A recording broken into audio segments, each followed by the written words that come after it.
यो ब्रह्मादि समस्तदेवविदितो लिङ्गात्मकस्यात्मजः यं लब्ध्वा विबुधां विशात् तनयं गौरी जगन्मातृका वन्दे तां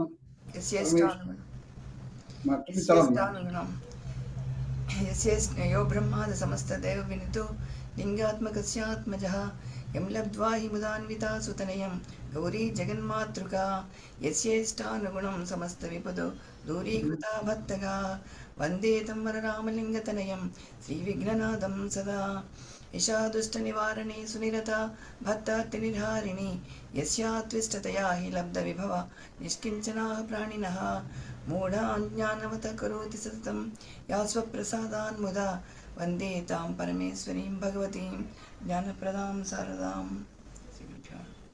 येनाक्षरसमां न्यायम् अधिगम्य महेश्वरात् कृष्णं व्याकरणं प्रोक्तं तस्मै पाणिनये नमः। येन धौता गिरः पुंसां विमलः विमलैः शब्दवारिभिः तमच्चाज्ञानजं भिन्नं तस्मै पाणिनये नमः। वाक्यकारं वररुचिं भाष्यकारं पतञ्जलिं पाणिनिं सूत्रकारं च प्रणतोऽस्मि मुनित्रयम्। ओं नमः पाणिनिकाचार्येण पतञ्जलिभ्यः शब्दविद्या सम्प्रदायप्रवर्तकेभ्यो वंशर्षिभ्यः परमर्षिभ्यो महद्भ्यो मुनिभ्यो गुरुभ्यः श्रीगुरुभ्यो नमः। ऐवन् रुलुक् एवोङ् अयोच् हैवरट् लन् यमगणनं झबङ् गडदश् जबगडदश् कफचटतौ कपै शसर् हल् इति माहेश्वरसूत्राणि। श्रीगुरुभ्यो नमः।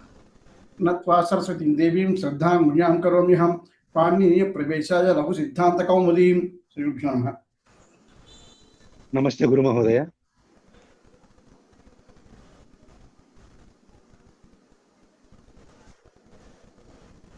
నమస్కారం సార్, అందరికి నమస్కారం. నమస్కారం అండి. నమస్కారం గురుగారు. నిన్నటి అభిజ్ఞా శాకుంతల శ్లోకం కూడా మొదటి శ్లోకం చదువుతారా? నా దగ్గర లేదు గురుగారు, మరి ఎవరన్నా చెప్తాను. కొండవాడు చదవాలి. ఉందా మీ దగ్గర? ఈ రోజే వచ్చింది గురుగారు, ఇంకా బుక్ చూడలేదా? చూడలేదు. ఉదయ్ గారు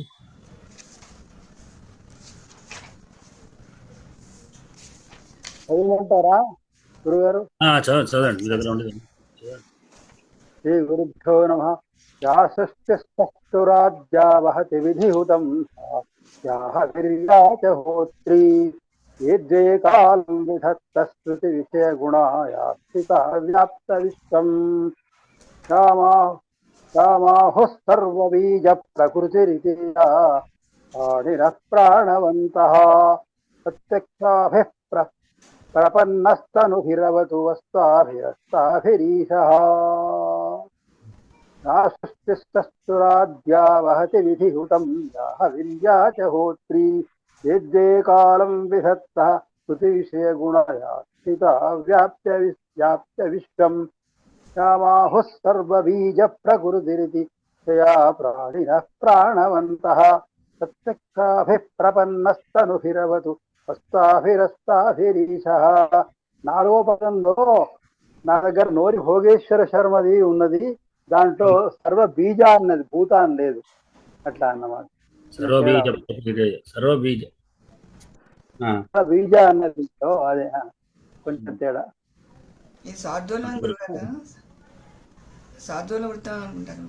అర్థం కాదు ఇది. కాదు మా శ్రద్ధర వృత్తం మరభణ పుస్తకం అక్కడ ఉన్నట్టు.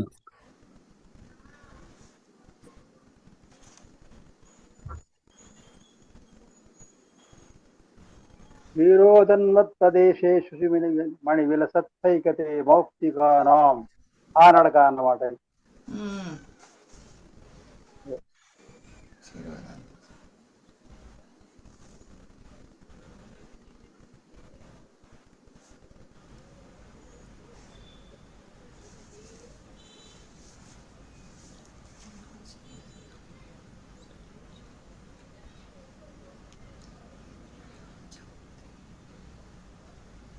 ఈ సాహిత్య అకాడమీ వాళ్ళు ఆ, ఆంధ్రప్రదేశ్ సాహిత్య అకాడమీ పేరుతోని ఇప్పుడు దాదాపు 72లో ప్రింట్ చేశారు నాగర్లి పుస్తకం. ఆహా. దీంట్లో ఏం పెద్ద వ్యాఖ్యానం లేదు, కింద ఉంది. మన చూకూరి వారు శాస్త్రి గారు, మార్కండేయ శాస్త్రి గారు దీనికి పూర్వకారు లేఖ కింద ఇంకేదో రాశారు.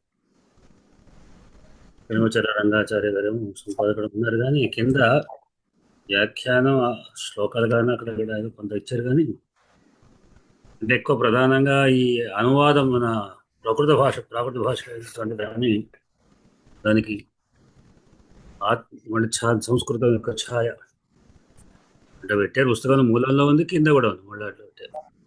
ఆ. అంటే సమయానికి అక్కడికి వచ్చే పుస్తకం, మనకు మాత్రం అక్కడ వచ్చే పుస్తకం ఉంది దగ్గర ప్రస్తుతం. ఇదే కదండి పుస్తకం ఇదే కదా అందరూ వాళ్ళు చూసేది. ఇది నా దగ్గర ఉన్న పుస్తకం, ప్రస్తుతం లేదు. ఈ బుక్ అండి. అదే బాగుంటుంది. ఇది నా దగ్గర ఉన్న పుస్తకం, ఇంకా అది లేదు. నా దగ్గర లేదనుకున్నా, ఇప్పుడు లేదు. ఒకసారి చూస్తే ఇదే దొరికింది పుస్తకం నా దగ్గర. కొత్త పుస్తకం ఎప్పుడు తీసుకున్నా గుర్తులేదు. ఏం పుస్తకం అది? ఇది అభిజ్ఞాన శాకుంతలం బేతవాళ్ళ రామమ్మ గారిదండి. అదే ఇప్పుడు మన వారు చూసేది. ఇప్పుడు అందరూ అదే తెప్పించుకుంటున్నారు. నేను నాకు వస్తుంది, ఇదే అనుకుంటాను. చూడండి, ఒకసారి రేపు ఎప్పుడో పోస్ట్ చేస్తారు వాళ్ళు. అదేనండి. సరే, ఇదే కదమ్మా. అదే అదే నేను నా దగ్గర లేదని కూడా ఇంకేటేదో ఉండాలి. రవికుమార్ అని కప్పకంతో రామకృష్ణ ఒకటి రాస్తుండాలి. దానికోసం చూస్తే ఇది దొరికింది. అది తెలుగు అనువాదం అనుకుంటాను, మీరు కట్టమంచి వారి. ఎప్పుడు చూసినా గుర్తులేదు. అంటే అవిద్యా శాకుంతలాన్ని అనువాదం చేసినటువంటి వాళ్ళు ఉన్నారు. కప్పకంతో రామకృష్ణ మనోడండి వాడు. వాడును పవన్ కుమార్ ఎవరు అనుకుంటారండి, వాళ్ళిద్దరు కలిపి చేసినట్టున్నారు. వ్యాఖ్యానమా లేక వ్యాఖ్యానం అనుకుంటారు గురుగారిది. ఆమె ఎప్పుడు 41లో ఒక ఆమె పేరే ఒక ప్రొఫెసర్ ఆమె అనువాదం చేసింది దీంట్లో. అంటే నేను అది కూడా ఉండాలండి. మా మనోడే వాడు నాకు పంపించాడు. 41లో నా దగ్గర ఉండాలి. అది కూడా కానీ మనకు అనువాదాలు అక్కర్రావు ప్రస్తుతం. అవునండి, ఇది ఇప్పుడు మీరు చెప్పేది గురుగారు, మన వారు సజెస్ట్ చేస్తుంది. ఏం లేదు, దీంట్లో వ్యాఖ్యానం ఉంటుందండి. శాకుంతల ఏ గ్రంథం పట్టుకున్నా మనం చదువుకునే శాకుంతల దాకా పర్వాలేదు. సంస్కృతం యొక్క ఏ గ్రంథం తీసుకున్నా పర్వాలేదు. వ్యాఖ్యానం కొంచెం తెలుగు వ్యాఖ్యానం ఇంకా ఏవైనా కూడా ఉంటే కూడా మనకు పర్వాలేదు. భోగీశ్వర శర్మది ఉంది, కొవ్వూరు వ్యాఖ్యానం. అదే అప్పుడు 10 ఏళ్ల కిందట తీసుకున్నది. ఇప్పుడు ఉండే ఈ కాదు, అక్కడ శేషాచార్యుల వారి దగ్గర ఉంటే తీసుకున్నాను.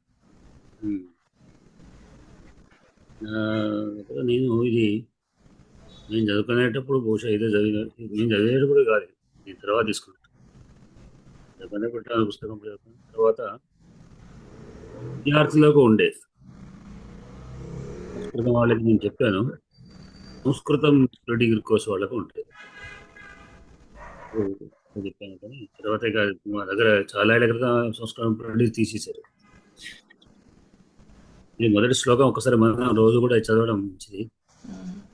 యా సృష్టి స్రష్టురాద్య 7 అక్షరాలు విరూపం, మొత్తం 20 అక్షరాలు ఉంటాయి ఒక పాదంలో. అంటే మధ్యలో 2 సార్లు మనం పాదంకు లాస్ట్గా ఎట్లా చేస్తాం, పాదాంతేతి ఉంటుంది, మధ్యలో 2 సార్లు, అంటే టోటల్ 3 సార్లు అనమాట. ఒక పాదానికి 3 సార్లు మనం యతిని పాటిస్తుంటాం.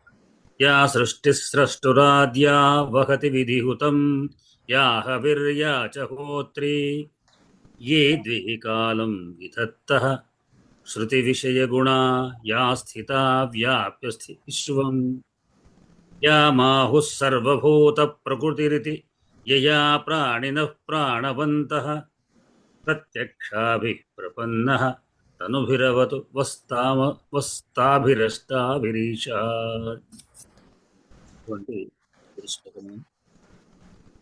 భూమిలో కొంత పాట చెప్పుకొని మళ్ళీ దీంట్లోకి వద్దాం. దీంట్లో మనం వెళుతుంటే చర్చలు బాగుంటాయి.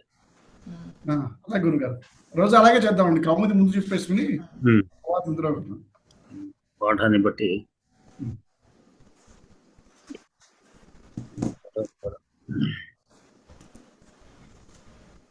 ఇవాళ నిన్న మనం విసర్జనీయస్య సహ సూత్రం చెప్పుకుందాం. నిజానికి ఇది మనకు అల్సంధిలో వచ్చినటువంటిది. అల్సంధిలో 96 సూత్రం. దాన్నే దీంట్లో మళ్ళీ ఈ ప్రకరణంలో మొదటి సూత్రంగా తీసుకుందాం. కొన్ని గ్రంథాలు ఒకటో సూత్రంగా చెప్తే కొన్ని గ్రంథాల్లో దీంట్లో చెప్పబడేది. దీని కొరకు మనం మరొకసారి చెప్పుకుంటే చాలా బాగుంటుంది కనుక సార్ తీసుకుంటే ఈ మన పులిల వారి ప్రకారంగా దీనికి 103వ సూత్రం. మిగిలిన మనం ఇప్పుడు దాంట్లో అష్టాధ్యాయ.com వాటిలో చూస్తే విసర్గ సంధి సిద్ధాంతం చూస్తే దాంట్లో ఇప్పుడు 2వ సూత్రమే 103 అది ఇది చెప్పబడలేదు. ఎట్లాగో దాంట్లో ఉంది కదా అని చెప్పలేదు. సరే, అయినా మనం చెప్పుకున్నాం నిన్న విసర్జనీయస్య సహా అంటే షరీ అని సూత్రం. అది నిన్న ప్రకారంగా విసర్జనీయస్య ఖరి విసర్జనీయస్య సహ ఖరిపరే విసర్జనీయస్య సహ స్యాత్ అని. కర్రు పరంగా ఉంటే విసర్గలకు కర్రు పరంగా ఉన్నప్పుడు విసర్గ స్థానములో సకారం ఆదేశంగా వస్తుంది. విసర్గల కంటే పూర్వం ఏముంది అని ఇక్కడ ప్రస్తుతం ఈ సూత్రం ద్వారా దీని ద్వారా చెప్పబడలేదు. ఎందుకు చెప్తుందంటే మిగిలిన సూత్రాలు మనం ముందుకు పోతే పూర్వాక్షరం యొక్క ప్రభావం కూడా ఉంటుంది. విసర్గలకు పూర్వంలో ఉన్నటువంటి వర్ణాన్ని బట్టి తర్వాత వర్ణం పరంగా ఉన్నప్పుడు ఈ రెండింటి మధ్యలో ఏదైతే విసర్గ ఉంటుందో ఆ విసర్గకు పూర్వపర వర్ణాన్ని బట్టి మార్పులు కూడా జరుగుతుంటాయి. ప్రస్తుతం విసర్గలు అంతే, వెనక పూర్వవర్ణం ఏది అనేది ఈ సూత్రంలో చెప్పలేదు. కర్ర పరంగా ఉంటే మాత్రం, కర్ర అంటే మనం కఖ చ షసలు అని చెప్పుకున్నాం. అంటే 10 + 3 13. ఇవి పరంగా ఉండగా ఎప్పుడు విసర్గలకు పరంగా ఉంటే విసర్గ స్థానంలో సకారం వస్తుంది అని సూత్రం చెప్తుంది. అంటే దీని ప్రకారం మనకు ఏమిటది విష్ణు త్రాత ఉంది. విష్ణు త్రాత. విష్ణు పదం అంటే 2 వేరే పదాలు, అంటే విభిన్నమైన పదాన్ని మనం సంధి చేస్తాం, అంతేగా సమాసం కాదు ఇది. విష్ణు ఒక పదం, త్రాత ఒక పదం. ఒక పదం మరో పదాన్ని ఆశ్రయించినప్పుడు పదం ఒక ఏమంటే మనం సంహితాయామని జనరల్గా అధికార సూత్రం. అంటే ప్రతి సంధిలో మొత్తం సంధి సూత్రాలన్నిటికీ నియమం ఏమిటి? సంహిత ఉంటేనే అద్విరవిత సంధి సంహిత అని చెప్పుకున్నాం. అంటే వెంబడి మనం పలికేటువంటి సమయంలో మాత్రమే సంధి అనే నియమం. అది మనం మొట్టమొదటి ఇటువంటి దగ్గర నుంచి మొత్తం ఇప్పటిదాకా అన్నింటికి కూడా సంహిత అనేది ఒక నియమం ఉంది. అంటే మనం వెంబడే పలికినప్పుడు విష్ణు అనేప్పుడు తర్వాత అంటే మధ్యలో ఒకటి పులి స్టాప్ వచ్చింది అనుకోండి, ఇప్పుడు సంధి రాదు.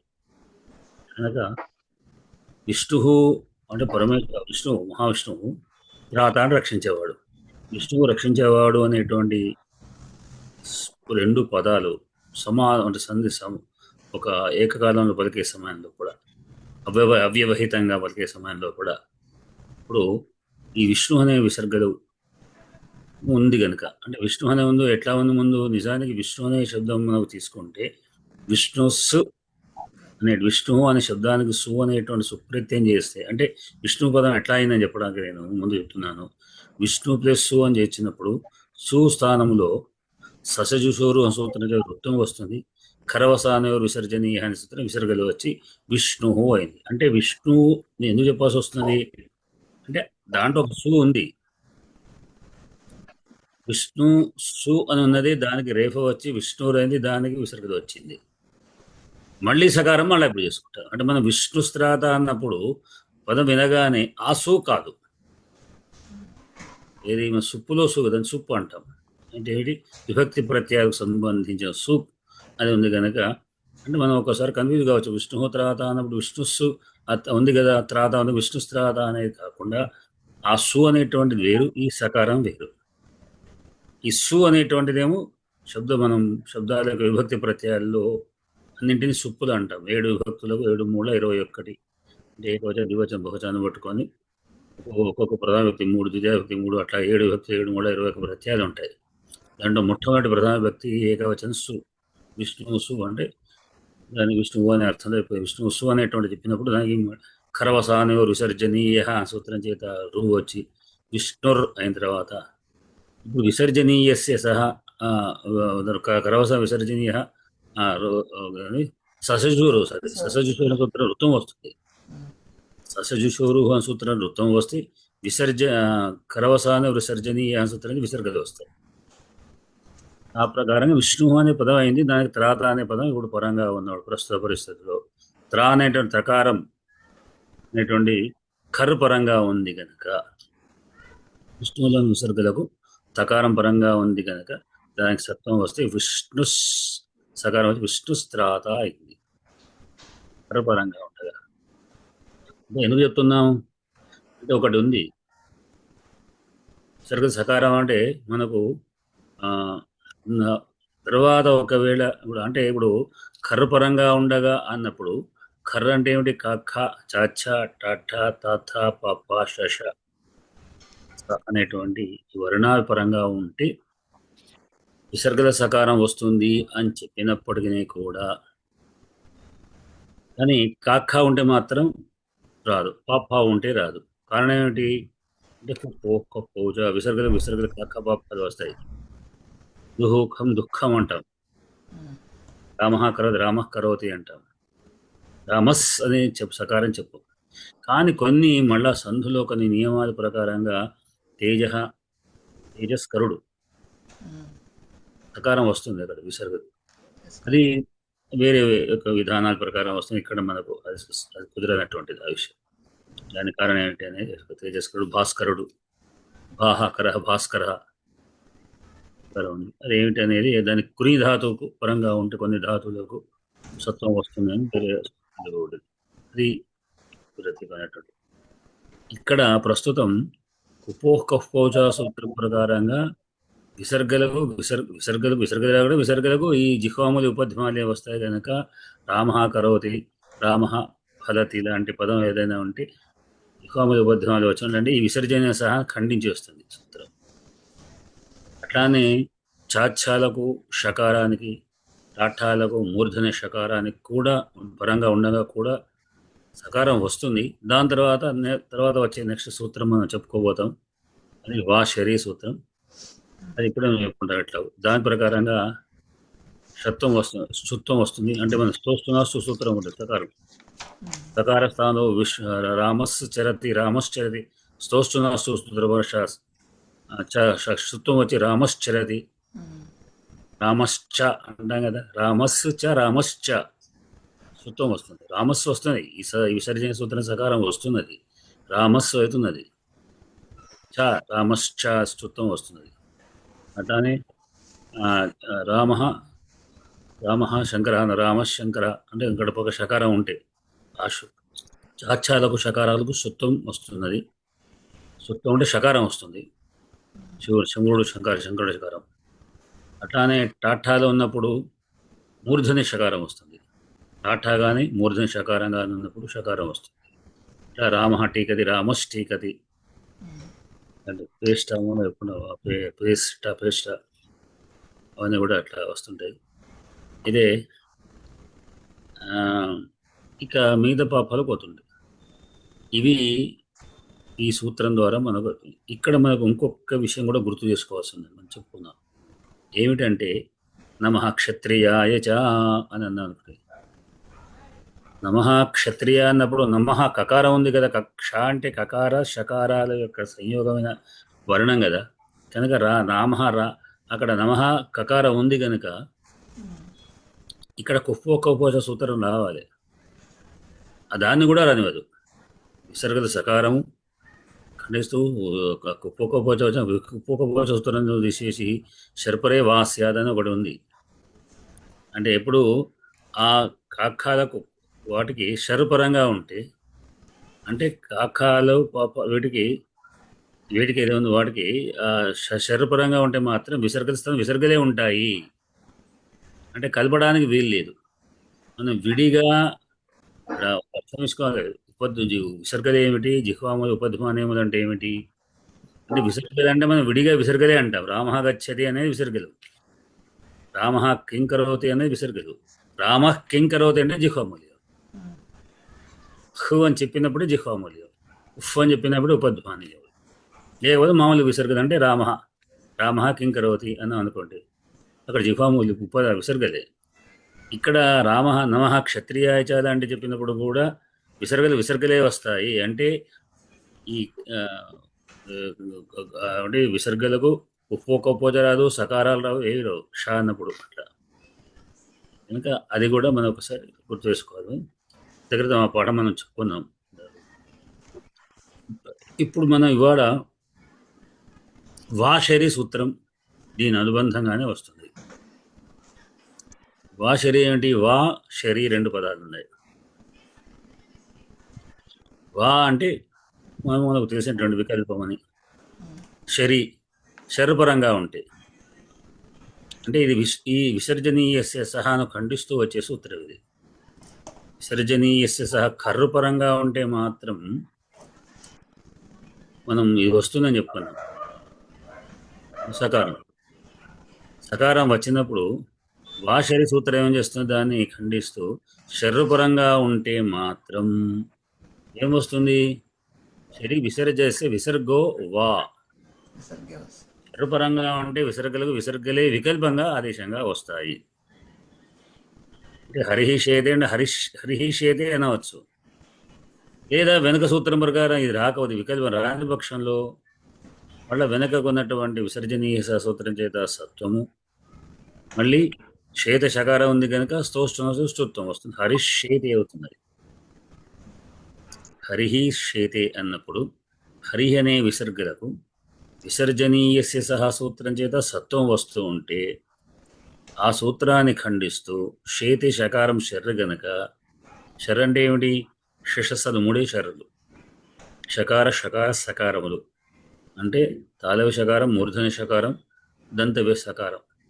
ఈ మూడు ఉన్నప్పుడు ఉంటే మాత్రం విసర్గలకు విసర్గలే వికల్పంగా వస్తాయి అని సూత్రం. అట్లా విసర్గలు వస్తాయి అంటే వికల్పం కనుక అంటే ఎట్లా? హరిహి శేతే అన్నప్పుడు హరిహి అనే విసర్గలకు ముందు విసర్జనీయస్య సహా సూత్రం చేత సత్వం వస్తూ ఉంటే దాన్ని ఖండిస్తూ వాషరి సూత్రం ప్రకారంగా విసర్గలే ఉంటే హరిహి శేతేనే ఉండిపోతుంది. వికల్పంగా రాని పక్షంలో మళ్ళీ విసర్జనీయ సూత్రం చేత సత్వం హరిస్ శేతే శకారం కనుక స్తోష్టునాస్తో సూత్రం ప్రకారంగా స్తుత్వం వచ్చి హరిషేతే అయింది. ఇది అంటే మనం హరిహి శేతే అయినా తప్పలేదు, హరిషేతే అన్నా కూడా తప్పలేదు. అట్లా అయితే ఇక్కడ మన సిద్ధాంత కౌముదిలో ఇంకొక ప్రత్యేకమైనటువంటి సూత్రం ఒకటి ఉంది. అదేంటే ఆ సూత్రము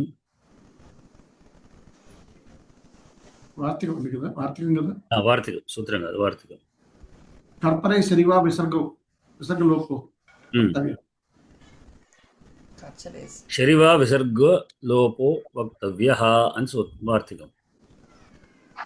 శర్రు పరంగా ఉంటే విసర్గ లోప వక్తవ్య అన్నాడు. అసలు విసర్గలకే లోపం అన్నాడు ఆయన వార్తికారుడు. అంటే విసర్జనీయస్య సహస్ర సత్వం కాదు, వాషరి సూత్రం ప్రకారంగా విసర్గలు ఉండడమే కాదు, అసలు రెండింటిని ఖండిస్తూ విసర్గలకే లోపం అన్నాడు ఆయన. అండ్ హరిహి శేతే హరి శేతే అని అనవచ్చు.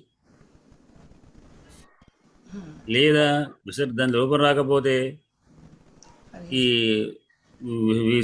వాషరి సూత్రం ప్రకారం విసర్గలు వస్తే హరిహి శేతే. కానీ ఒకవేళ లోపశాఖలేసే వస్తే హరిష్యేతే. మూడు రకాల రూపాలు, విసర్గ లోపంతో ఒకటి, విసర్గలందు రూపం ఒకటి, విసర్గ స్థానం స్తుత్వం సకార స్తుత్వాలు వచ్చి ఒకటి, 3 రకాల రూపాలతోని చెప్పుకోవచ్చు అనేది మనం వార్తికారుడు చెప్తున్నాడు. కాకపోతే మనకు దాదాపుగా ఎక్కడ కూడా ఈ విసర్గ లోపమైనటువంటి రూపాలు ఎక్కడ కనబడవు. ఆయన యొక్క అభిప్రాయం ప్రకారం మనకు ఎక్కువ అంటే ప్రయోగాలు ఉండవచ్చేమో, నేను చూసిన దృష్టిలో నాకు మాత్రం ఎక్కడ కనబడలేదు. అంటే పైన ఉండంగా కూడా విసర్గ లోపించడం అనేటువంటిది మనకు కనబడదు. సరే, దాంట్లో సిద్ధాంత కవులు మాత్రం రామస్థాత అని ఇచ్చాడు. స్థాధాతు తృచుప్రత్యయం స్థాత అవుతుంది. అంటే ఉండేవాడు, నిలిచి ఉండేవాడు అని అర్థం. ధాతు శబ్దం లాగా ప్రతి శబ్దానికి ఆ ప్రతి ధాతువు యొక్క అర్థానికి ఆ స్వభావం కలవాడు అని అర్థంలో తృచుప్రత్యయం వస్తుంది. ధాతు శబ్దం లాగా అవుతుంది. అంటే త్రాత కూడా అటువంటిది. త్రాత కూడా త్రాతృ శబ్దం. త్రా అంటే రక్షించడం అనేటువంటి స్వభావం గలవాడు. త్రాత అంటే రక్షించే స్వభావం గలవాడు అని అర్థం. రక్షించేవాడు, ఎప్పుడు రక్షిస్తూనే ఉండేవాడు. వచత్ శబ్దం శత్రుభర్త ఏమిటంటే ఆ సమయం మాత్రం రక్షించేవాడిని త్రాయన్ లాంటి పదం చేసుకుంటాం. ఇది తృచుప్రత్యయం స్వభావం. అది అంటే ఒక డ్రైవింగ్ చేసే వ్యక్తి, డ్రైవింగ్ చేస్తున్నాడు వ్యక్తి, డ్రైవర్ పదం వేరే. డ్రైవర్ అంటేనేమో ఎప్పుడు వృత్తి అది. అట్లా ఇది కూడా తృచుప్రత్యయం అటువంటిది. త్రాత అంటే రక్షించేటువంటి వాడు అని అర్థంలో. స్థాత అంటే ఉండేవాడు, స్థిరంగా ఉండేవాడు, ఇంకా సుస్థిరంగా ఉండేవాడు అని అర్థంలో స్థాత.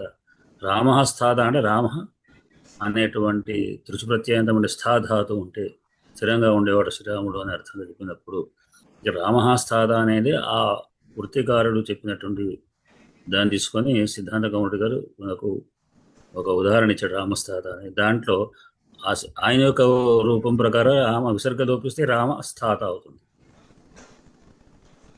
ఒకవేళ అది వికల్పంగా రాని పక్షంలో వాషరి సూత్రం ప్రకారం విసర్గలే వస్తే రామ స్థాత అవుతుంది. విసర్గలు కూడా వికల్పం కనుక రాని పక్షంలో మనం విసర్జనీయస్య సహసూత్రం సత్వం వచ్చి రామస్ స్థాత రామస్థాత.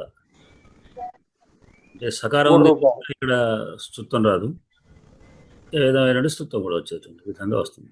అట్లా 3 రకాల రూపాలు ఉన్నాయని ఈ ఆయన యొక్క అభిప్రాయం. ఇది వాషరి యొక్క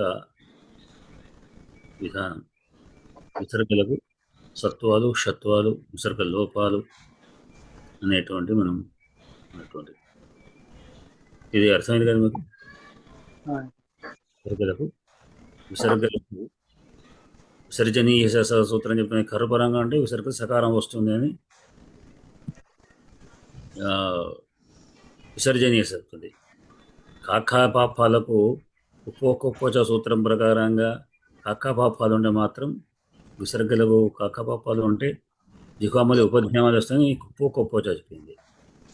అట్లానే మనం ఏం చెప్తున్నాం, వారి వాషరి పరే షర్పరే వాస్య దాని ప్రకారంగా తీసుకుంటే అంటే మనం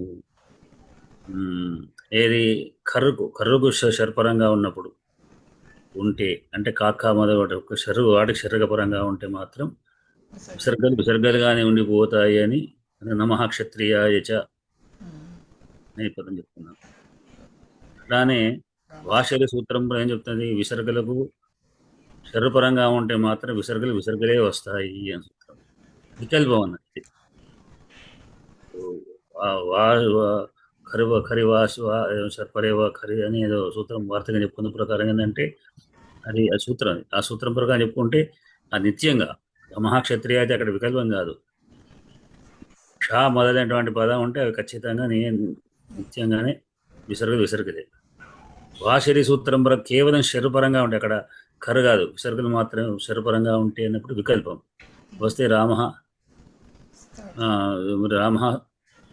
త్రాత రామస్త్రాత సకారం అంటే మనం ఏమనుకున్నాం హరి శేతే అను హరి అనేటువంటి క్షేత్రం ఉంది. అట్లానే వికల్పంగా ఉండి విసర్గలు హరి శేతే అని అనవచ్చు. అట్లానే వాషరి సూత్రం చెప్తే ఏమవుతుంది, వికల్పం రాని పక్షంలో విష్ణు మన విసర్జనీయ శేషాసంతరిత సత్వం వస్తే దానికి ఒకవేళ అక్కడ షకారం ఉంటే షాలు మిగతా ఉంటే షకారాలు ఉంటే మాత్రం షకారాలు ఉంటే మాత్రం స్తుత్వం వస్తుంది. అది దాని స్తుత్వాలు వస్తాయి. కనుక హరిష్యేతే హరిష్యేతే టోటల్లో మనకు 3 రకాల రూపాలు. హరిహి శేతే విసర్గలతో విసర్గలు లోపించి ఒకటి, అట్లానే విసర్గలు చుట్టం వచ్చి ఒకటి. సగం హరిషేతే, హరిహి శేతే, హరిషేతే, హరిషేతే, ఇన్ని రకాల రూపాలు మనం తీసుకోవచ్చు అని ఈ సూత్రాలు. ఒక్కొక్క ప్రత్యేకమేమో అది అట్లాంటి. ఈ విసర్గలకు ఉండేటువంటి కర్రలు పరంగా ఉన్నప్పుడు ఏ ఏ విధంగా ఉంటాయి అని, ఇంకా జల్లులు, జస్సులు, హస్సులు అవన్నీ మనం ఏం చెప్పుకుంటాము. అచ్చులు పరంగా ఉంటే ఎట్లా ఉంటాయి, వేరే వేరే రూపాలు. ఒక విసర్గలకు తర్వాత అచ్చులు ఉంటే ఎట్లా ఉంటాయి, అట్లానే జల్లులు, జల్లులే హస్సులు పరంగా ఉంటాయి. హస్సులు జల్లేని కూడా హస్సు అందా. హస్సు కర్ర 2 రకాలు, మొత్తం అచ్చులు 2 భాగాలు చేశాను. హస్సు కర్రు మొత్తం అచ్చులో 2. హస్సు ప్లస్ కర్రు ఈజ్ ఈక్వల్ హల్ అనుకోండి. కర్రలు మనం చెప్పుకున్నాం. హస్సుల పరంగా ఉంటే ఏమి తర్వాత మనం వేరే వాటిని బట్టి చెప్పుకోవచ్చు. గురుగారు, చెప్పండి. నిన్నటి సూత్రంలో విసర్జన చేసే సహలో నిన్న ఒక లైన్ ఉంది, ఇందులో చెప్పింది అంటున్నాడు. విసర్గకు కేవలం సకార తకార ధకారములు పరంగా ఉండగా వచ్చిన విసర్గకు మాత్రమే సత్వము మారకుండా ఉండగలదు అన్నారు. దానికి అర్థం ఏంటండి? అంటే టోటల్ పిండితార్థం ఏమిటి అంటే, సకారానికి విసర్గలకు తాత్తా సకారాలు మాత్రమే ఈ సత్వం వస్తుంది. అంటే ఇవి కూడా ఉన్నాయి. ఏది మనం టాఠాలకు చాచా షకారాలు, టాఠా షకారాలకు కూడా సకారం వస్తుంది కానీ శుద్ధంలో మారిపోతుంది అని. అంటే మనకు హరిస్ తర్వాత ఆ సకారం అటానే ఉంటుంది. సకారం ఇప్పుడు వాషేరి వస్తున్నాయి కదా, అందుకొరకు వాషేరి కాదు మనకు. తర్వాత హరీష్ షేతే అనే షకారం వస్తుంది. సకారం వచ్చి సకారతరం మళ్ళీ సకారం వస్తుంది. అది ఇంకో మెట్టికి పైకి పోదాం, ఇంకా సంధికి వస్తుంది. అట్లానే ఉంటుంది అని చెప్పడానికి వరకు తీసుకున్నాను. అంటే టోటల్ ఎంత లేకుండా సకారము సకారము సకారం ఉంటే సుత్వ సంధి అప్లై కాదని. సుత్వ సంధి అప్లై కాదు. సకార తాత్తాలకు సుత్వ సంధి లేదు, అట్లానే ఉండిపోతాయి అన్నమాట.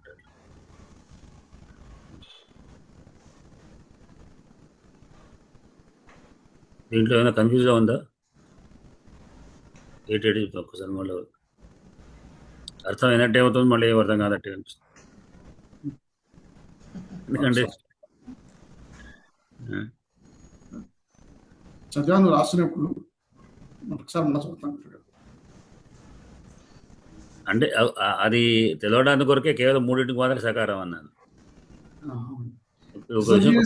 తెలిసింది ఇప్పుడు ఇది శనివా తెలిసింది. వాసరి ఇది హరిష్ అయితే ఉన్నప్పుడు 3 రూపాయలు విసర్జన చేసే సహా ప్రకారము అక్కడ విసర్గలు వస్తుంటే దాన్ని ఖండిస్తూ వాసరిస్తుంది. కాబట్టి అది కూడా వికల్పం కాబట్టి విసర్గ వచ్చిన రూపం ఒకటి, విసర్గ రాని రూపం ఒకటి. హరిష్ సోస్తునాస్తి ప్రకారము సుత్వం వచ్చి సకారంగా మారింది. వస్తే హరిష్ అయితే, హరిహిస్ అయితే, హరిష్ అయితే మామూలు విసర్గ లేని రూపం, విసర్గ ఉన్న రూపము, సుత్వానికి అక్కడ దిత్వం వచ్చినటువంటి రూపం. 3 రూపాయలు మనకి సిద్ధిస్తున్నాయి ఇక్కడ. అంటే మనం ఒక రకంగా చెప్పాలంటే ఒక టేబుల్ వేసుకుంటే విసర్గలు ప్లస్ ఖ ఏమవుతుంది? విసర్గలు పోచ, విసర్గలు ప్లస్ ఖ పోచ జిహ్వాములు, విసర్గలు ప్లస్ చ తదా షకారం ఉంటే ఏమవుతుంది? సుత్వం. సకారం ప్లస్ సుత్వం వచ్చి చ అవుతుంది. రామశ్చ. ఒక్కసారి చెప్పరా గురుగారు? ఒకసారి నోట్ చేసుకుంటానండి. ఇప్పుడు రామ కరోతి, ఇది కరోతి అన్నప్పుడు రామ కరోతి అనేది జిహ్వామూల్యం. రామ కరోతి అట్లానే రావణ కరుడు కాదు, కలహ.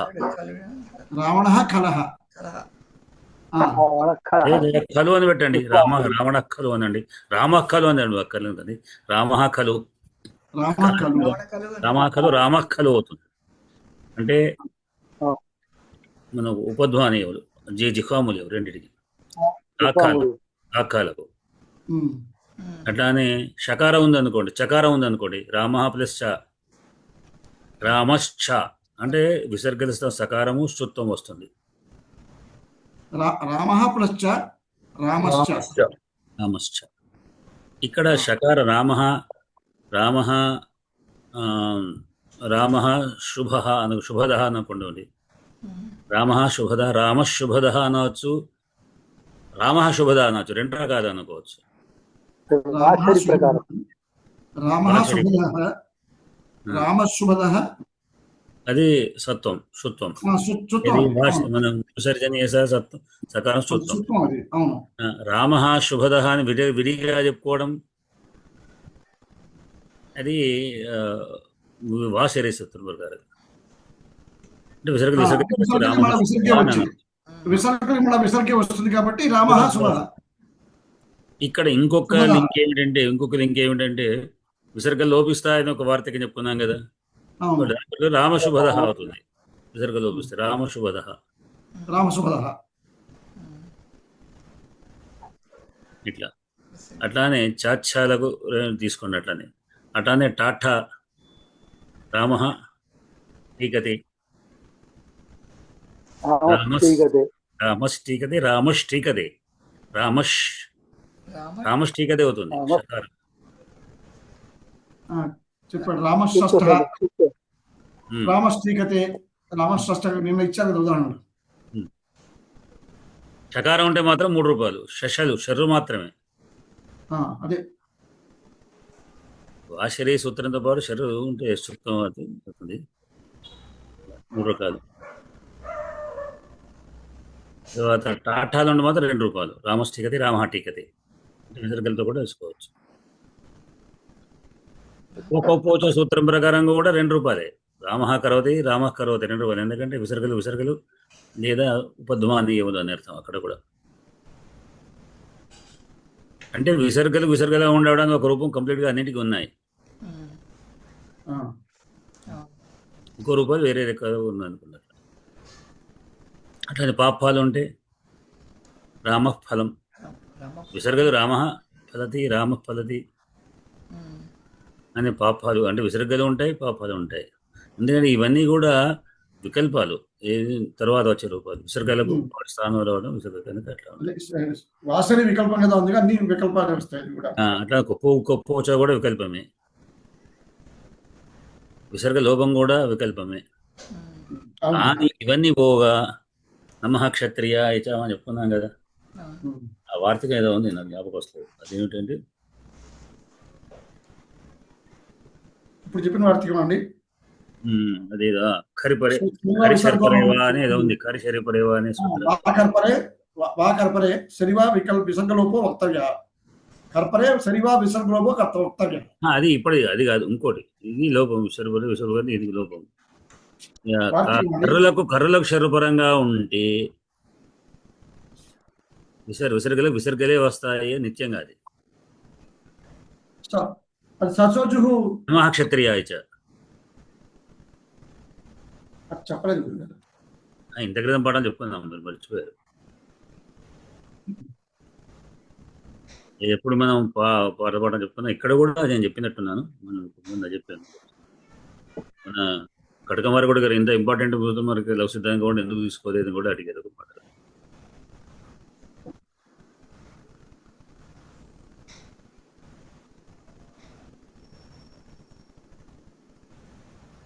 ఎక్కడ చెప్పాను? నిన్నటి పాఠంలోనే చెప్పారండి. అయితే అది హల్సంధిలో, నేను హల్సంధి చెప్తాను ఎక్కడ చెప్పాను. ఎందుకంటే అది రుబడిలో ఉంది కానీ ఆ వార్తికం మనకు సిద్ధాంతం లేదు కనుక ఎక్కువ నాకు దాని మీద ఆ వార్తకు తొందరగా గుర్తురాదు. పాఠంలో లేదండి, పాఠంలో నేను చెప్పాను. పాఠంలో లవ్ సిద్ధాంతకం మనం హల్సంధిలో చెప్పుకున్నాం. నేను చెప్తాను హల్సంధిలో ఎక్కడ చెప్పుకున్నాను.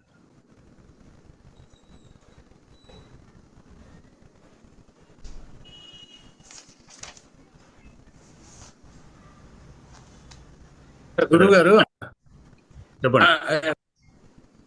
ఇక్కడ ఒక శ్లోకంలో రామో రామస్య రామస్య అని ఉంటుంది. రామో రామస్య బౌద్ధ కలికిరేవచ, బుద్ధ కలికిరేవచ. అయితే ఇక్కడ రామ అనేది ఓకారంగా మారింది కదా. రామశ్చ ఓకారం కాదు, రాము మొదటి రాము రామో రామస్ రాము ఇక్కడ రామ అన్నప్పుడు రకారం ఉంది కనుక ఓకారం అయింది. అయితే మొదటిది రామో ఎందుకు ఇలా ఓకారం? విసర్గల తర్వాత రకారం ఉంది కదా. ఉమ్, ఉమ్.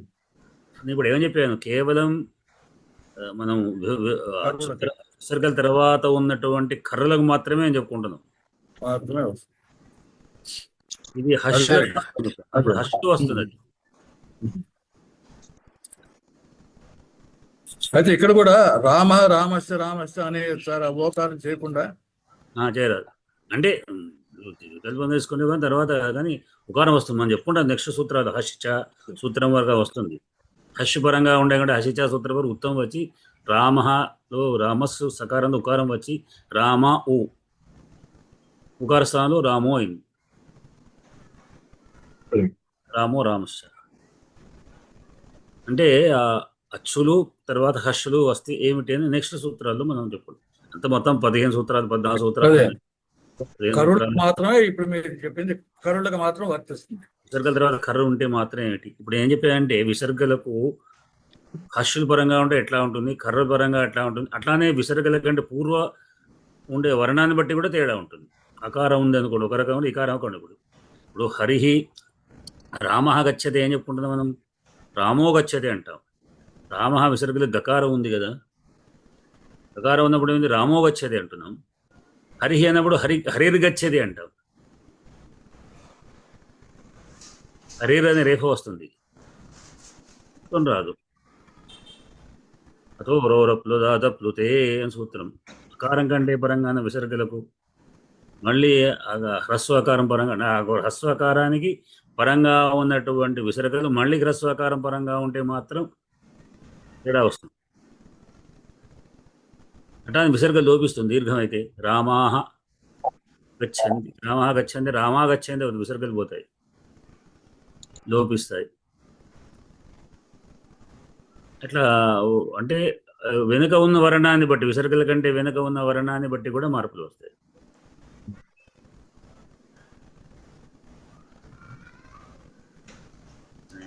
సూత్రం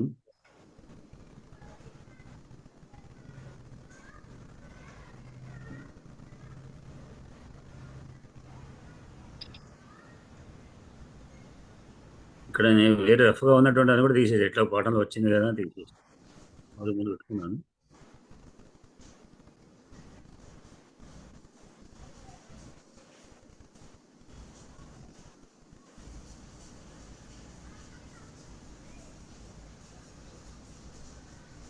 సరే ఎప్పుడండి అది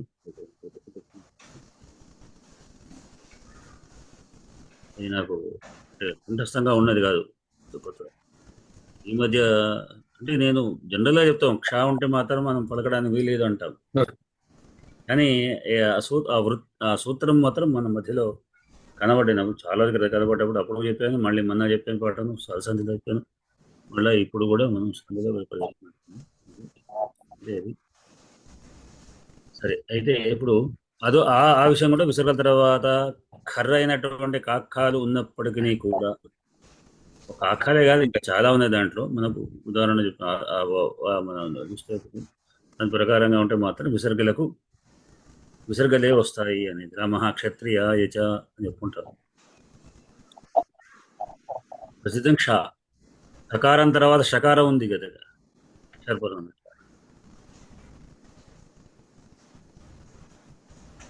ఇది వాటికి తమ్ముడు యొక్క పాఠం. చాలా ఉంది. దీని పేరు శాకుంతలంకు వెళితే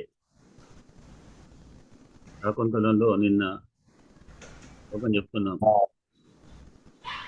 యా సృష్టిస్రష్టరాజ్యా విధిహుతం యా హవిర్యా చ హోత్రి ఏ ద్వే కాలం విదత్త శృతి విషయ గుణా యా స్థితా వ్యాప్య విశ్వ సర్వభూత ప్రకృతి ప్రాణిన ప్రాణవంతః ప్రత్యక్షాభిప్రపన్నస్తాభిరవతవస్తాభిరష్టాభిషామి.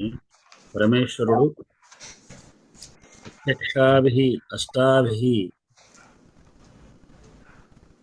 తనుభి తాభీ తనుభి, అటువంటి తనువులు కలవాడు. తనువు అంటే మనకి రూపం, మూర్తులు. ఎట్లాంటివంటే యా సృష్టి స్రష్టు, సృష్టించేటువంటి ఒక్కరి రూపం. ఎట్లానే స్రష్టు ఆద్య భూమి అని, విధిభూతం హవనమైనటువంటిది అగ్ని అని, అది యా హవిహి, హవిహి అస్సు హవిహి యా విధియుతం యా హవిహి, అగ్ని. విధి విధి అంటే హోమాగ్ని అని అర్థం. హోత్రి, హోత అంటే హవనం చేసేటువంటి హోత్రి అనేటువంటి, ఎందుకు తనువు గనక హోత్రి అన్నాడు. హవనం చేసేటువంటి యజమాని అనమాట. యజమాన స్వరూపం. తను స్త్రీలింగంగా, హోత్రి స్త్రీలింగం అని. రుకారాంత స్త్రీలింగ, సుకారాంత శబ్దార్థం స్త్రీలింగంలో ఈకారాంతాలుగా పోతాయి. కారాంతాలు, చకారాంతాలు, చకారాంతాలు, అన్ని నకారాంతాలు అన్నీ కూడా స్త్రీలింగంలో ఈకారాంతాలుగా అవుతుంటాయి. ఏ ద్వే కాలం విధత్త, ఏ అంటే యా, ఏ యా, ఏ కూడా స్త్రీలింగమే, ద్వితీయ భక్తి. ఏ ద్వే రెండు కదా, సూర్యచంద్రులు కూడా ఇక్కడ స్త్రీలింగంలో చెప్పుకున్నాడు. ఏ ద్వా అంటే ఆ వారి యొక్క రూపాలు అన్నారు, రూపాలు స్త్రీలింగం కనుక. ఏ ద్వే కాలం విధత్త, ఏవైతే కాలాన్ని విధిస్తున్నాయో అవి. శృతి విషయ గుణ, శృతి విషయానికి అనుగుణమైనటువంటిది ఏదైతే ఉందో మొత్తం శబ్దం. మనం శబ్ద గుణకం ఆకాశం అని, శబ్దము ఆకాశ స్వరూపమైనటువంటి శబ్ద గుణం కలిగినటువంటిది. అంటే మనం శబ్దం వినాలి అంటే ఆకాశం ఉండాలి. ఆకాశం ఉంటేనే శబ్దం అనేది. అంటే మనం చప్పట్లు కొడుతున్నామంటే రెండింటి మధ్యలో ముందు అవకాశమే ఆకాశం. ఆకాశం అంటే ఒక వ్యక్తికి లేదా మన రెండు చేత మధ్యలో ఉన్నది ఆకాశమే. ఆకాశం అంటే గ్యాప్. అది ఉన్నది కనుకనే నడవగలుగుతాం. అది లేకపోతే ఏ కార్యక్రమం నడవదు. అందుకని దాన్ని కూడా మనం పంచమహాభూతాలు ఒకటి తీసుకున్నాం. ఆకాశం అంటే కాదు మన పైన ఉన్నటువంటిది ఏదో ఉన్న ఆకాశం అనే కాదు. ఆకాశం అంటే మొత్తం ప్రతి చోట ప్రతి దానికి రెండింటి మధ్యలో ఉన్నది అంత అవకాశం. అది చప్పట కొడతామంటే రెండింటి మధ్యలో ఉన్నట్టు. అది రెండింటి దగ్గర ఆ చప్పటను ఈ శబ్దం చేస్తున్నది, శబ్దంగా చేసి అది మనకు చెవులకు అందింపజేస్తుంది. శృతి విషయ గుణం అటువంటిది. యామాహు సర్వభూత ప్రకృతి, సమస్త భూతాలకు ప్రకృతి అయినటువంటిది ఏదైతే ఉందో, ప్రకృతి అయినటువంటిది నీరు. సమస్త భూతాలు నీరు కూడా జలస్వరూపమైనటువంటిది.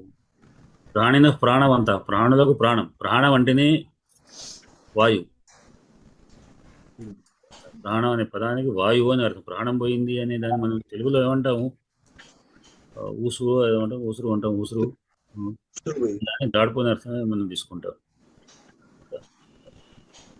కనుక ప్రాణులు అనే పదం రావాలంటే వాడు ప్రాణవంతుడు కావాలి. అంటే వాడిని ప్రాణవంతుడు చేయడానికి చేసేది ప్రాణమే. ప్రాణవంతుడు అంటే లోపల వాయువు ఉండాలి. ప్రాణులను ప్రాణవంతులుగా చేసేదేదో అది.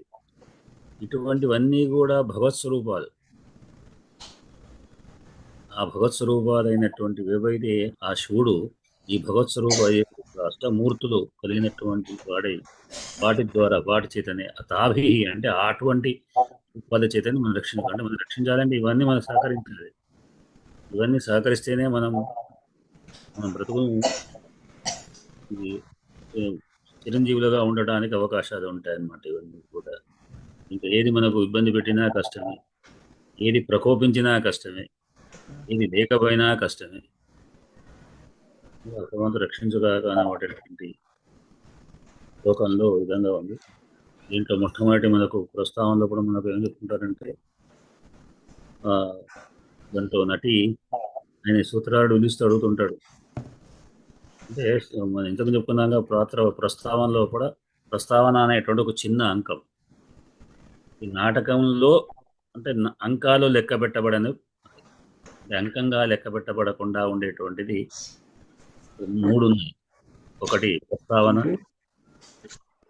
రెండవది విష్కంభకం, మూడవది ప్రవేశిక, నాలుగవది మిశ్ర విష్కంభకం అంటారు. ఇది నాటకంలో వస్తుండేది. ఏది విష్కంభకము, శుద్ధ విష్కంభకము, మిశ్ర విష్కంభకము, ప్రవేశిక అని. ఈ 3 ఏమిటి అంటే చిన్న అంకాలు అనవచ్చు. అంటే పదం ప్రయోగం దాంట్లో చిన్న అంకాల పదం శాస్త్రీయమైనది కాదు, అవే పేర్లు అని మనం అర్థం చేసుకోవడానికి మాత్రమే చిన్న అంకాలు అంటాం. ఈ చిన్న అంకాలు ఏం చేస్తాయంటే కథను ముందుకు తీసుకువెడతాయి. అంటే ఒక అంకానికి ఇంకో అంకాన్ని మధ్యలో తీసుకువెడతాయి. అంటే మనం అత్యధికమైన అంకాలు చేయడానికి వీల్లేదు. నాటకం అంటే కేవలం ఒకనాటి ఘట్టం అన్నప్పుడు మనం 4-5 అంకాలు అంటే 5 రోజుల ఘట్టాలు. 5 రోజులు కూడా కాదు, 5లో కొంతకాలం ఘట్టం. ఈ 5, 6 లేదా మనం 10 వరకు, 5 నుంచి 10 వరకు తీసుకోవచ్చు నాటకం అంటే. ఈయన వాటి తక్కువ ఉంటుంది.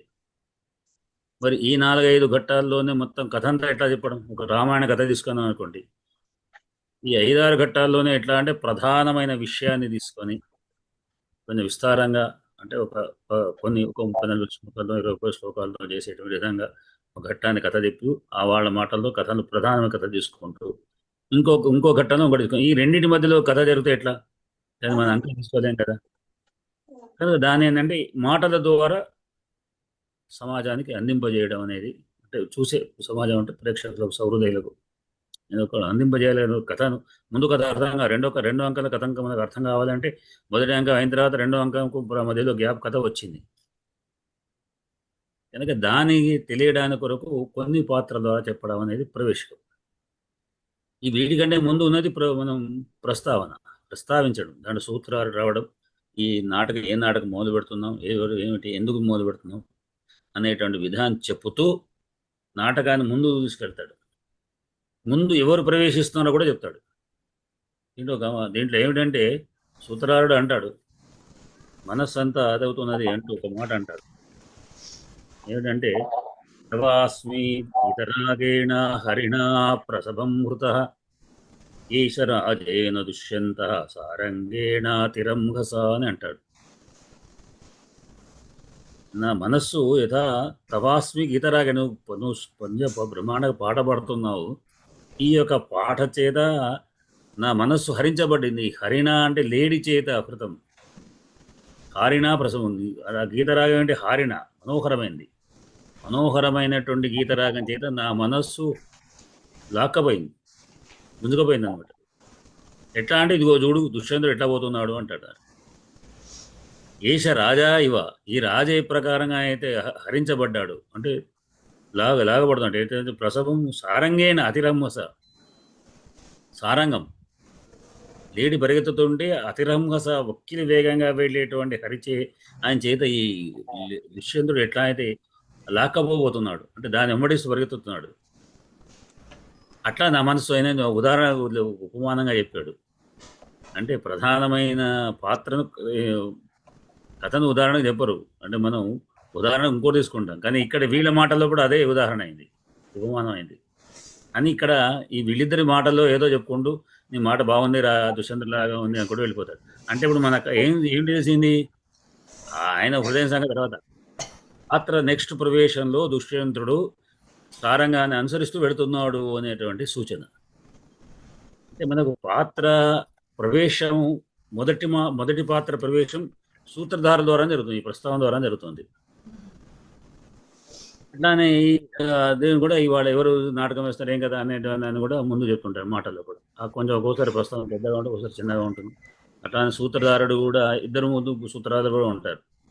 నాంది ముందే వచ్చి ప్రవేశించి సూత్రధారుడు ప్రవేశిస్తాడు. మన పూర్వంలో మీరు నాటకాలు చూస్తుంటే గుర్తుంటుంది, నాటకాలు స్టేజీల ముందర అక్కడ వచ్చి వాడు చదివి శ్లోకాలు పద్యాలు చదివిన తర్వాత అప్పుడు స్క్రీన్ ఇవ్వడం, ఏదో ఒక ఆయన ముందుకు చదవడం, తర్వాత విషయం చెప్పడం, ఎవరెవరు వేస్తున్నారు, ఏ నాటకం ఈ సందర్భంగా ఎవరు వేస్తున్నారు. అట్లా చెప్పడం అనేటువంటిది ఏమిటి? డైరెక్ట్ చెప్పడం ఉండదు. నాటకం యొక్క లక్షణాలు ఏమంటే డైరెక్ట్గా సభలో ఉన్నట్టు సభ్యులతో మాట్లాడడం విధానం లేదు. ఎదురుగా మాట్లాడదు. అందరికి నమస్కారం, సభలో ఉన్నటువంటి వారందరికీ ఇవాళ నాటకం వేస్తామని చెప్పడం అనేది నాటక లక్షణంలో కాదు. అందుకే ఏం చేయాలి? ఇద్దరు మాట్లాడుకోవడం ప్రధానం, మాటల ద్వారానే ఎక్కించడం. కనుక ఒక పాత్రను చూపిస్తారు, మనం ఇంకో పాత్ర ఉండాలి. మాట్లాడాలి అంటే కూడా పాత్ర ఉండాలంటే ఒక నటి అనేటువంటి, నటి అనే పేరుతో వస్తుంటుంది. నటి అంటే ఆయన భార్య అని అర్థం. ఒకటి సూత్రధారుడు భార్య, సూత్రధారుడు డైరెక్టర్. ఈ సూత్రధారుడు తన నటిని పిలుస్తాడు, ఏం చేస్తున్నావు ఇవాళ, ఏం కదా అని. వాళ్ళిద్దరూ మాట్లాడుతున్నట్టుగా, ఇవాళ మరి నేను తొందర తయారై వెళ్ళాలి, ఒక నాటకం ఉంది, వాళ్ళ వారికి నాటకం, ఏం నాటకం, ఎవరిది ఏమిటి, నాటకం వెళ్ళదు, ఈ విధంగా నాటకం వేస్తున్నాం అంటే ఎందుకు ఏమిటి ఆ చర్చల్లో కూడా మళ్ళీ వాళ్ళ ఏదో కథలు చేస్తూ వాళ్ళ కథకు దాన్ని లింకు పెట్టుకుంటూ ఆమె ఏదో బాధపడుతున్నట్టు, లేకుంటే తన ఇంటి వాళ్ళ గురించి మాట్లాడినట్టు, ఈయన వాళ్ళని తిట్టినట్టుగా ఏదో కథలతో తీసుకెళ్ళి ఆ కథకు లింక్ వేస్తారు. కవి యొక్క చమత్కారంతో ఒక చిన్న కథలాగా వాళ్ళిద్దరు కథలో చేయడం. నటి లేకపోతే పారిపార్శ్వకుడు అంటాడు. పారిపార్శ్వకుడు బావమరిది, అంటే ఆయన ఒక భార్య తమ్ముడు కనుక అది బావా అని వస్తుంటాడు. లేదా విదూషకుడు కూడా రావడం ఒక పాత్ర ఉంది. విదూషకుడు కూడా ఈ మధ్య చర్చించడం అనేది అక్కడ ఉండేటువంటి దాదాపు 2-3 పాత్రలు, మూడో పాత్ర దాదాపు 3 పాత్రలు ఉంటాయి. నాటకాలు మాత్రం ఎక్కువ పాత్రలు, మరి ఒకళ్ళిద్దరితో పాత్ర నాటకం అంతా గురించడం ఉండకుండా అనేక పాత్రలతోనే నాయకుడు మాట్లాడడం అనేటువంటిది ఉంటుంది. ఈ ప్రవేశిక విష్కంభకం కూడా అట్లానే ఉంటుంది. ప్రవేశికం అంటే వెనుకకు ఉండేటువంటిది. దీంట్లో మనం చెప్పుకున్నాను నేను ఏంటంటే, ప్రవేశికం అంటే పాత్రలు మనం తీసుకోవాలి. ప్రధాన పాత్రలు, అప్రధాన పాత్రలు అంటారు కాదు. ప్రధాన పాత్రలు అంటే నాయకుడు, నాయిక మొదలైనటువంటి ఉంటారు. కథలో ప్రసిద్ధమైనటువంటి వాడు. కథకు కొంచెం పెద్దగా అవసరం లేనటువంటి అప్రధాన పాత్రలు ఉంటారు. ఈ ప్రధాన నాటకం రంగాలలో ఉంటారు, దాంట్లో లేదా దీంట్లో కూడా మనకు దీంట్లో కూడా అప్రధాన పాత్రలు వస్తాయి. ప్రవేశికలలో విష్కంభకాలు ప్రధాన పాత్రలు రావు, అప్రధాన పాత్రలు వస్తాయి. దీంట్లో మళ్ళీ 2 రకాలు, ప్రధాన పాత్రగా అప్రధాన పాత్ర 2 రకాలు. ఉత్తమ పాత్ర, నీచ పాత్రగా. ఉత్తమ పాత్ర ఎట్లాంటి వాడు అంటే బాగా చదువుకున్నటువంటి సభ్యత సంస్కారం తెలిసినటువంటి వాళ్ళే ఉంటారు. చదువుకొని సంస్కృతం, ఒక రకంగా సంస్కృతం మాట్లాడేటువంటి దాన్ని అంటారు. సంస్కృతం మాట్లాడి చెప్పేటువంటి వాళ్ళు ఉత్తమ పాత్రలు. దాంట్లో గురువులు కానీ, రాజులు కానీ, బ్రాహ్మణులు కానీ, విద్యావేత్తలైనటువంటి వాడు ఉంటారు. మంత్రులు, వీళ్ళంతా కూడా సంస్కారవంతమైనటువంటి వాడు ఉంటారు. అప్రధాన పాత్రలు, నీచ పాత్రలు అంటే మిగిలినటువంటి వాళ్ళందరూ సంస్కృతం నేర్చుకోవడం అవకాశం లేనటువంటి వాళ్ళు. దాంట్లో విదూషకుడు లాంటి వాడు, విదూషకుడు ఈ పాత్రలు. నాయిక దగ్గర నుంచి నాయకులు కూడా, నాయిక అనేటువంటి వాళ్ళందరూ కూడా కేవలం ప్రాకృతం మాట్లాడుతుంటారు. దీనికి ఏమంటారంటే, స్త్రీ విదూషకానాం శూద్రాణం ప్రాకృతం వచః అని దక్షిణ గ్రంథాలు చెప్పుకున్నాను. స్త్రీలకు, శూద్రులకు, బాలులకు, అట్లాంటి విదూషకుడికి, విదూషకాది మొత్తం సైనికులు, సేనాధిపతులు అందరూ కూడా, వీళ్ళంతా కూడా సంస్కృతం మాట్లాడేవాళ్ళు. వీళ్ళందరూ కూడా దాంట్లో కూడా ఇక్కడ ప్రాయేణ ప్రాకృత స్థానే శౌరసేని విధీయతే అని ఒక శౌరసేని అంటే ప్రాకృతంలో కూడా రకరకాలైనటువంటి ఉన్నాయి. దీంట్లో శౌరసేని అనేటువంటి ఒక ప్రాకృతాన్ని తీసుకున్నట్టుగా మనకు తెలుస్తుంది. అంటే ప్రాకృత భాష చాలా రకాల శౌరసేని అనేటువంటి దాంట్లో ఈ విధంగా వీళ్ళందరూ పాత్ర. ఇప్పుడు మనకు ప్రస్తావన కానీ అంటే సంస్కృతం ప్రత్యేకంగా మన సంస్కృత నాగలిపి పుస్తకాలు అయితే ఖచ్చితంగా మీకు నాగలిపి ప్రాకృతమే ఉంటుంది. కింద మళ్ళా వ్యాఖ్యానం కింద దాని యొక్క సంస్కృత ఛాయ రాస్తారు. మనకు సంస్కృతం అర్థం కాదు. ఎందుకంటే ప్రాకృతం అనేటువంటిది ఒక ప్రత్యేకమైన భాషనే కాదు. ప్రాకృతం చాలా గ్రంథాలు వెళ్ళాయి. ప్రాకృతం వ్యాకరణం ఉంది. బహుశా మీ సంస్కృత ఎంఏలో కూడా మీకు ప్రాకృత వ్యాకరణం కూడా ఉంటుండే, మరి లేదు అని. ప్రాకృత వ్యాకరణం, ప్రాకృతంలో డిపార్ట్మెంట్ ఆఫ్ ప్రాకృత అనేది మాకు మేము రిఫ్రెషర్ కోర్స్ చేసే సమయంలో కూడా మాకు ప్రాకృత డిపార్ట్మెంట్ వాళ్ళు కూడా, వాళ్ళకు ప్రాకృతం బహుశా మరి ఎక్కడ రిఫ్రెషర్ లేదో ఏంటో, వాళ్ళు కూడా సంస్కృతం వచ్చి చేరి మాతో చేరేవాడు. చేరిన తర్వాత ఆయనే మాకు ప్రాకృతంలో నువ్వు అని చెప్పాడు. మాకందరూ తెల్లబోహం చూసుకున్నాం, ఏం మాట్లాడుతాం అర్థం కాకుండా. ఎందుకంటే మొత్తం ప్రాకృతం మాట్లాడడం, ప్రాకృత గ్రంథాలు చెప్పడం అంత కూడా. అటువంటి అంటే ప్రాకృతం ఒక అనేక గ్రంథాలతో రాసే ఒక పుస్తకమైన భాషలు ఉంటాయి. దాంట్లో అనేక భాషలు, ప్రాకృతం అనే ఒక విధానం. అటువంటి ప్రాకృతంలో వీళ్ళు రాయడం అనేటి, మాట్లాడడం అనేటి మనకు కనబడుతుంటుంది. దాంట్లో వీళ్ళందరూ కూడా అయితే ఈ ప్రాకృతం దీంట్లో వస్తుంది ప్రవేశికలో. ప్రవేశికలేమో కేవలం నీచ పాత్రలే ఉంటాయి, అప్రధానమైన నీచ పాత్ర ప్రవేశికలే ఉంటాయి. విష్కంభకంలో ఉత్తమ పాత్రలు ఉంటాయి, ప్రధానం ఉత్తమ పాత్రలు. అంటే దాంట్లో సంస్కృతం ఉంటుంది. సంస్కృతం అంటే గురువులు, పెద్దలు, అంటే అప్రధానమైన వాటితో మాట దేవతలు, మహర్షులు, మునులు, ముని కన్యలు కానీ, ముని కన్యలు కాదు, ముని అదే వాళ్ళు ఎవరు, సన్యాసినిలా ఉంటే వాళ్ళు, మన గౌతమి పాత్ర వస్తుంది ఈ చతుర్థాంతంలో. అందులో కూడా ఆ విధంగా చేసేవాళ్ళు. ఇట్లాంటి తాపసికులు, తాపస స్త్రీలు ఇదంతా ఉత్తమ పాత్ర కింద లెక్క. అటువంటి వీళ్ళందరూ కూడా మాట్లాడడం అనేటువంటి ఉంటుంది. అటువంటి అయితే ఇక్కడ ఏమిటి, విష్కంభకం మళ్ళీ 2 పాత్ర కలిస్తే, అంటే ఉత్తమ ప్లస్ నీచ పాత్ర కలిస్తే మిశ్ర విష్కంభకం అంటారు. ఇవి వీటితోనే కథలోకి ఉన్నటువంటి దాన్ని మనకు తీసుకెళ్ళడానికి కొరకు చెప్పేటువంటి విషయం. మనకు చతుర్థాంగంలో కూడా ప్రారంభంలో మనకు ప్రవేశికనే వస్తుంది, ప్రవేశిక ఉంటుంది. అట్లా మొట్టమొదటి మన కథ ప్రకారంగా చూస్తే, కథలో కూడా మొట్టమొదటి పాత్రలో మొట్టమొదటి అంకంలో దుష్యంతుడు రాజు ఆయన అక్కడికి వెళ్తాడు అడవులో. ఎందుకంటే ఇక్కడ యజ్ఞానికి రమ్మని మహర్షుల యొక్క కోరిక ప్రకారంగా, అభ్యర్థన ప్రకారం ఒకటి. తర్వాత వేటాడడం అనేటువంటిది, రాజులకు వేటాడడం అనేటువంటిది ఒక విధానం ఉంది. దానికి కారణం ఏంటంటే, ప్రధానమైన కారణం ఏమిటి అంటే, నిజానికి వేటను ధర్మశాస్త్రం నిషేధించింది, కానీ రాజనీతి అంగీకరించింది. అయితే దాంట్లో ప్రధానమైన కారణం ఏంటి అంటే, అనేకమైన మృగాలు, క్రూర మృగాలు ఇప్పుడు కూడా మనకు పెద్ద పుల్ల లాంటి వాటి వస్తున్నాయని, మన ఊళ్ళో పడుతున్నాయని మనం వింటున్నాం. చిరుతపులు వస్తున్నాయని ఫలానా ప్రాంతం తిరుగుతాం, మనకు వస్తూనే ఉన్నాయి. ఇట్లా అవి వచ్చి మీద పడుతున్న సమయంలో మనం రక్షించడం ఎట్లా అంటే, రాజులు ప్రభుత్వం చర్య తీసుకోవాలి. అందుకని రాజు వేటాడి వాటిని, క్రూర మృగాల్ని నుంచి ప్రజల్ని రక్షించడం అనే బాధ్యత కూడా ఉంటుంది. మాంసాహార లోలుపోతం కావచ్చు, ఇంకా కూడా కారణాలు ఉంటుంటాయి. ఆ విధంగా వాళ్ళు క్షత్రియులు మాంసాహారులు, వాళ్ళకు ధర్మశాస్త్రం అంగీకరణ, అంటే ఒక కేవలం బ్రాహ్మణుడు మాత్రమే శాకాహార, మిగతా వాళ్ళంతా శాకాహారంలో ఉంది. ఏదో మాంసం ఎనవర్ధతే అని ఒకటి ఉంది ఆరోగ్య సూత్రం. మాంసం అభివృద్ధి కానీ మాంసం తినమన్నాడు. అట్లా మిగతా వాడి సంగతి ఎట్లా ఉన్నా సరే. అది అయితే ఇక్కడ ఈ శాస్త్రం దాంట్లో వెళ్ళి ఆయనే యజ్ఞరక్షణ కొరకు, యజ్ఞరక్షణ అంటే క్రూర మృగాల నుంచి కావచ్చు, రాక్షసుల నుంచి కావచ్చు, ఇంకా దుర్మార్గుల నుంచి కావచ్చు, వాటిని రక్షించడం అనేటువంటిది రాజు యొక్క బాధ్యత. రాజుకు రాజు మనం ఎందుకు పరిపాలిస్తున్నాం, రాజు పరిపాలించడానికి ఏంటంటే, మనం షష్టాంశ భాగం ఇస్తాం, 6వ భాగాన్ని ఇన్కమ్ ట్యాక్స్గా ఇస్తుండే ఆదాయంగా. ప్రతి వాడి నుంచి ఆదాయం తీసుకోవడం అనేది రాజు చేసి, రాజు అందుకు వాళ్ళని రక్షించాలని, మొత్తం ప్రజల్ని రక్షించడం, ప్రజలకు సౌకర్యాలు ఏర్పాటు చేయడం విధానం రాజుకు ఉంది. ఈ తాపసికులు ఏముంది, వాళ్ళు ఏం సంపాదిస్తారు, వాళ్ళు ఏం సంపాదించారు, కూసుకొని కూర్చోడం వాళ్ళ పని, కానీ వాళ్ళ దగ్గర ఏమి ఉండదు. ఏమైనా అంటే యజ్ఞయాగాలు చేస్తూ ఉంటారు, లేకపోతే ధ్యానం చేస్తూ ఉంటున్నారు. అంతే తప్పిస్తే వీళ్ళకి వేసేది ఏమీ లేదు. యజ్ఞయాగాలు కూడా అక్కడ ఉన్నట్టు కట్టెలు కంపలో తీసుకొచ్చుకుంటూ చేస్తుంటారు అంతే. అంటే ఇవి అడవిలో దొరికేటువంటి వస్తువులు చేస్తుంటారు.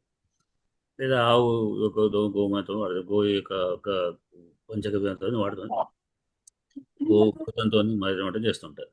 ఇది ఈ రాజుకు వచ్చేది ఫలితం ఏమన్నది, ఎందుకంటే పంటలు పండిస్తే 6వ భాగం ఉంటుంది. పంటలు పండించడం లేదు, అక్కడ ఉన్న దాన్ని ఏరుకొని వచ్చి తింటుంటారు. అయినా కూడా ఇస్తారు అనే విధానంగా మనకు ఒక దాంట్లో కనబడింది. దాంట్లోంచి కూడా కొద్ది భాగం ఇవ్వడం అనేటువంటిది ఇవ్వడం. అయితే ఇది మనకు రఘువంశంలో వస్తుంది, మేము దాని నుంచి తీసుకొని 6వ భాగం ఇస్తుంటాం కదా అనే మాట కూడా అన్నాడు. అయితే ఇక్కడ ఏంటంటే, దానికంటే ప్రధానంగా మహర్షులు చేసేటువంటి పుణ్యకర్మ ఆచరణ ఏదైతే ఉందో, తపస్సు కావచ్చు, యజ్ఞ యాగాది కర్మలు కావచ్చు, వాటి నుండి 6వ భాగం ఆటోమేటిక్గా ఆన్లైన్ బ్యాంకులో కట్ అయినట్టుగా వెళ్ళిపోతుంటాయి, దాంట్లో వెళ్ళిపోతుంటాయి, మళ్ళీ రాజుల యొక్క దాంట్లోకి వచ్చి పడిపోతుంటాయి. ఆ శక్తి రాజును కాపాడుతుంటుంది. బాలోయమి తమంతవ్య మహతీ దేవతాశక్తి నరరూపేణ తిష్టతే అని మనుస్మృతి చెప్తుంటారు. చిన్న పిల్లవాడైనా కూడా రాజు పీఠ మీద కూర్చొని అధికారి అభిషేకం చేయబడ్డాడంటే అతను ఒక దివ్యత్వమైన శక్తి వస్తుంది అని. కనుక అతను చిన్నవాడుగా పోరాడగా వెళ్ళి నేనేం చూడడం అనేటువంటిది చేయకూడదు, అవమానం చేయకూడదు అని చెప్తుంటారు. కనుక ఒక శక్తి వచ్చి కాపాడుతుంటుంది, ఒక మహాదేవత.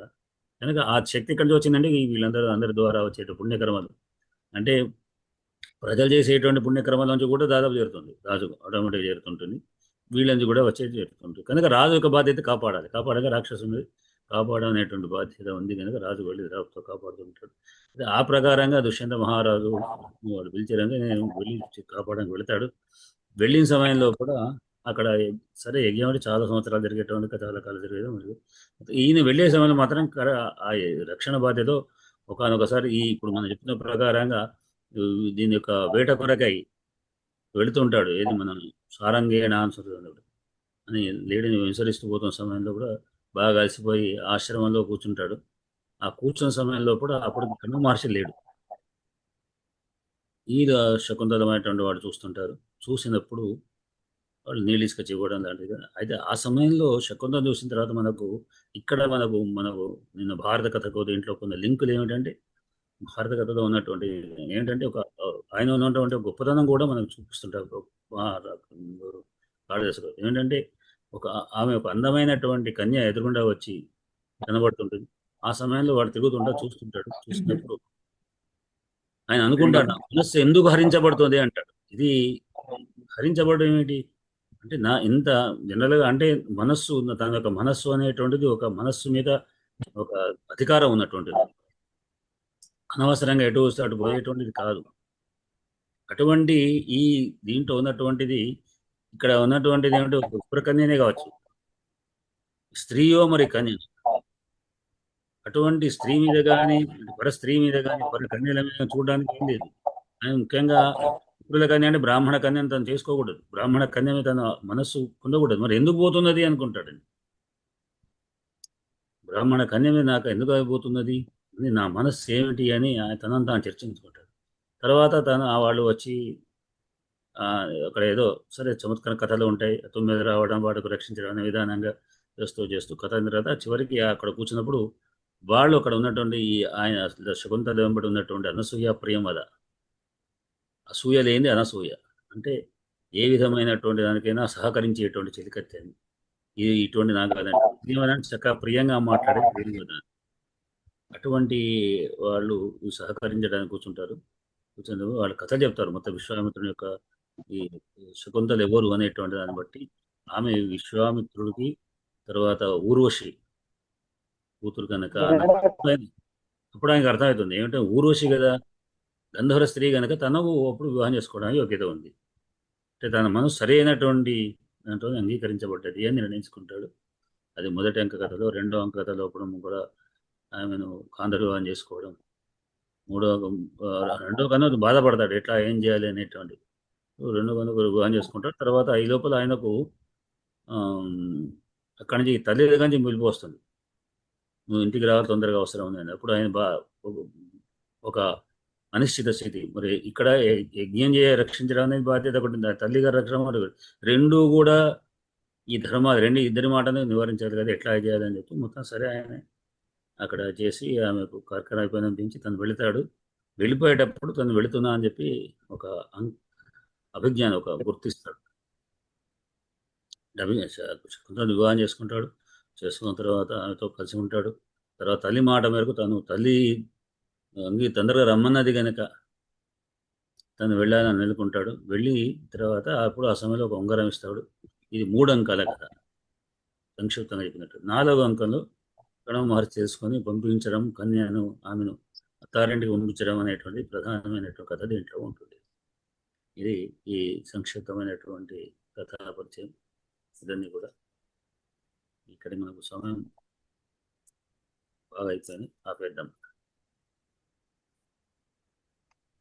ఆపేద్దాం. స్వస్తి ప్రజాభ్యః పరిపాలయంతాం న్యాయేన మార్గేణ మహీం మహేషాః గోబ్రాహ్మణేభ్యః శుభమస్తు నిత్యం. లోకాః సమస్తాః సుఖినో భవంతు. స్వస్తి. నేను కథను ఎప్పుడో ఉన్నట్టు జ్ఞాపకం, ఇప్పుడు మళ్ళీ ఒకసారి చూడలేదు, పుస్తకం చూస్తే కదా కుదిరేటలే కానీ జ్ఞాపకం వచ్చిన విషయం ఇప్పుడు వచ్చింది. దాంట్లో ఇంకా ఎక్కువ తక్కువలు కూడా ఉండవచ్చు. చెప్తారు. ఇప్పుడు ఒక 20-30 ఏళ్ల క్రితం చూసినటువంటి పుస్తకం కూడా చూస్తారు. అందరికీ ధన్యవాదాలు. శుభరాత్రి. కాకుండా గారు ధన్యవాదాలు.